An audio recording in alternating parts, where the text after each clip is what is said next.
Two brutal murders. A Chico doctor and his wife found slain in their home. A suspect arrested. And for the first time in 34 years, Stephen Crittenden is admitted to the killings in court.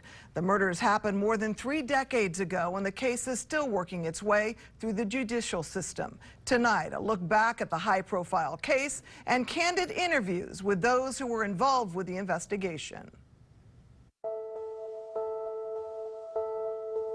The victims, pillars of the community. Their killings would send shockwaves through Chico and beyond. These were basically very savage, brutal killing of Dr. and Mrs. Chiapella. The story begins with a good deed. Dr. William Chiapella, a prominent Chico doctor, and his wife Katherine placed a job order through Chico State to hire a student to do yard work.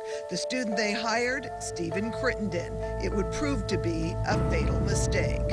On January 13, 1987, police say Crittenden, a Chico State football player at the time, went to burglarize the couple's home on Downing Avenue, but the Chiapellas arrived home while he was inside. According to him, going for a burglary that went wrong. Dr. Chiapella was stabbed 13 times with butcher knives from the kitchen. His wife had been stabbed at least twice. Crittenden also beat them with a fire extinguisher. Their bodies would be found by their son, Dr. Joseph Chiapella, on January 17th, 4 days after their murder. Retired Chico Police Chief Mike Maloney was one of the first officers on scene. This was just another call early in the morning. Dr. Joe Chiapella was outside and very distraught, and it was within a very quick few moments that we discovered this tragedy. The situation that Dr. Joe Chiapella, their son, came into was just horrific. When he came in, saw his father slaughtered there on the bedroom floor, called his wife, and then turned around, and there was his mother slaughtered on the kitchen floor. The community was in shock as police continued to gather evidence. The evidence at the scene had Mr. Crittenden's footprint on a chair mat. Also had his fingerprint on a piece of paper. Police followed that paper trail, a check for $3,000 signed by Mrs. Chiapella and written to Crittenden. The working theory from the investigators and the evidence was that Dr. Chiapella was tied up and was subject to a very torturous knife attack and also physical attack to force Mrs. Chiapella into writing the check. Police zeroed in on Crittenden. The motive? Money.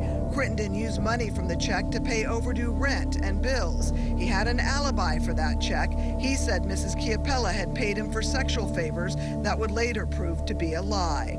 8 days after the murders, Crittenden was arrested at his apartment on West 9th Street, where police found more damning evidence. The Chiapellas were found bound and gagged with cloth from a pillowcase in a unique strawberry pattern, matching strawberry sheets that were found in his apartment.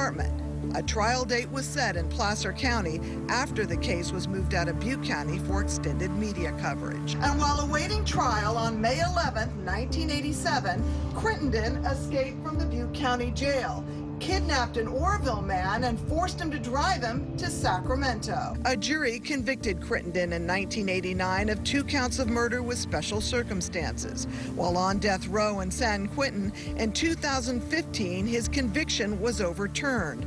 Over the next 5 years, Crittenden's defense team and DA Ramsey would agree to take the death penalty off the table to avoid another trial.